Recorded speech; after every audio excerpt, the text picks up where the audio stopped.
já fui respondendo. Essa terra pra mim é sagrada, pois aqui derramei meu suor.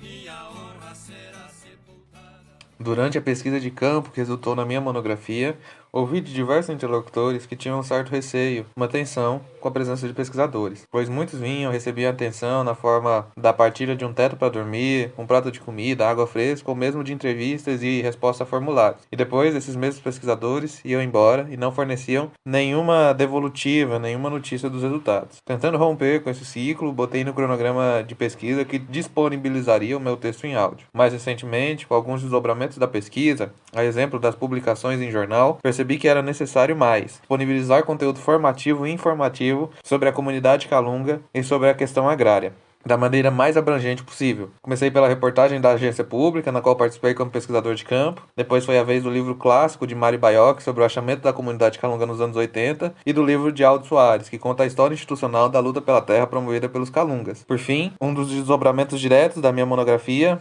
a reintegração de posse de parte da Bonito. Agora, disponibilizo o livro Em Julgamento à Violência no Campo, de Elias Fajardo. Um raro livro que narra as primeiras mortes analisadas pelo Tribunal Nacional dos Crimes do Latifúndio.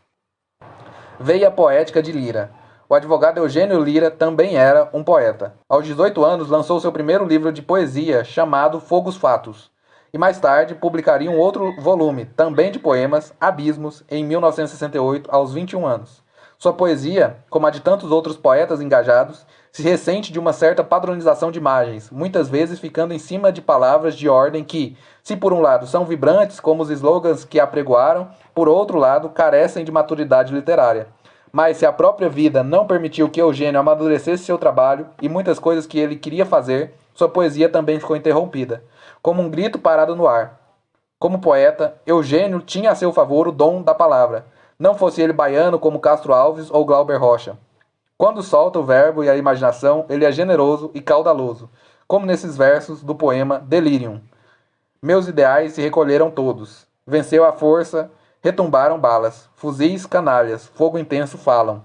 Não sou tão livre, me fugiam as galas. E os tiranos a naufragar no lodo, forçam, renegam no disfarce, calam. Havia também outras trilhas que poderia ter seguido e, com mais economia de meios, ele esboça bons resultados no poema Senhor Capitão. Senhor Capitão, o povo é ladrão? E mesmo que fosse, não existe ciência que pregue violência. O povo só pede, esforço não mede. Senhor Capitão, a libertação. Seu próprio cotidiano jurídico inspirou versos como estes constantes de uma petição feita por ele no processo número 17.022 ao juiz da primeira vara da Assistência Judiciária de Salvador, em 1970. O número desse processo, dúvida alguma, se me impôs. É de 200.000-1022.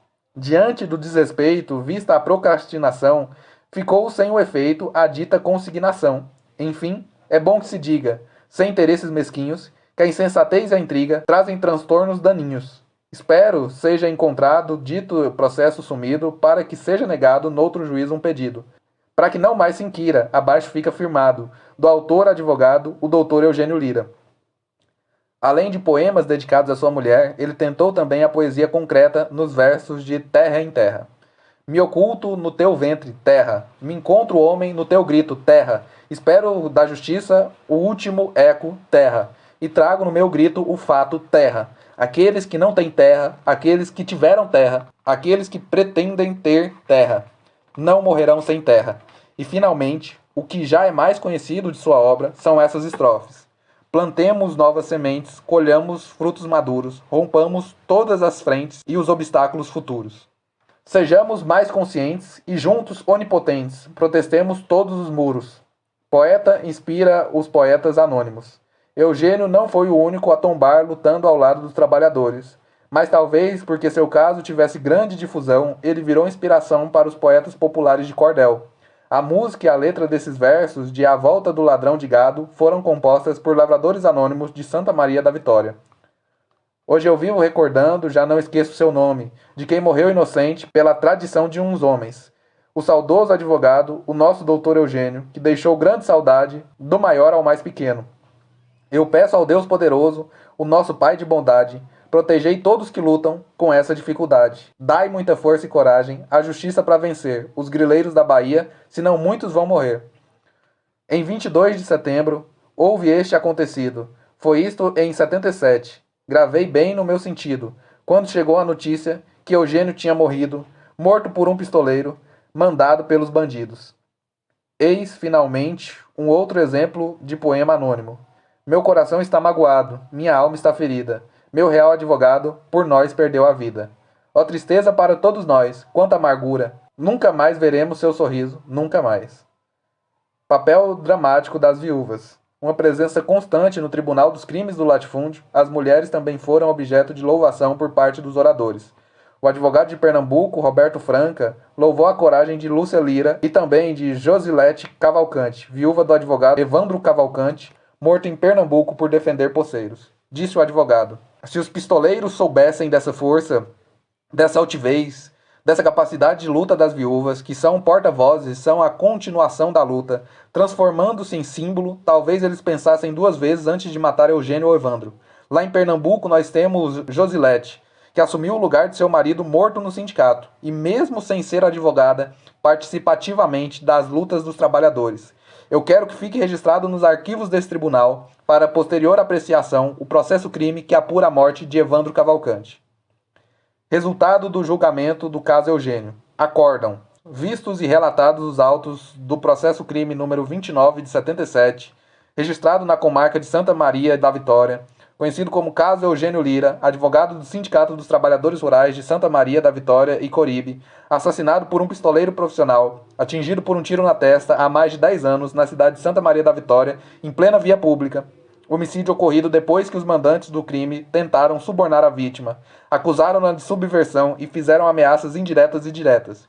Crime perpetrado 5 dias antes de Eugênio Lira juntar documentos e prestar depoimento à CPI da grilagem na Assembleia Legislativa do Estado da Bahia, há cerca de um mês depois de Eugênio haver ingressado com ação judicial contra os poderosos grileiros da região, em favor dos trabalhadores rurais. Os membros do Tribunal Nacional dos Crimes do Latifúndio, na conformidade de ata de julgamento e das notas taquigráficas, por unanimidade de votos, decidem declarar a responsabilidade dos organismos de segurança e justiça, os quais, por omissão e até por ação, contribuíram para o cometimento do assassinato e asseguraram, até o momento, a impunidade dos executores materiais e dos mandantes ostensivos do crime, ainda não levados a julgamento, apesar de já passados 10 anos.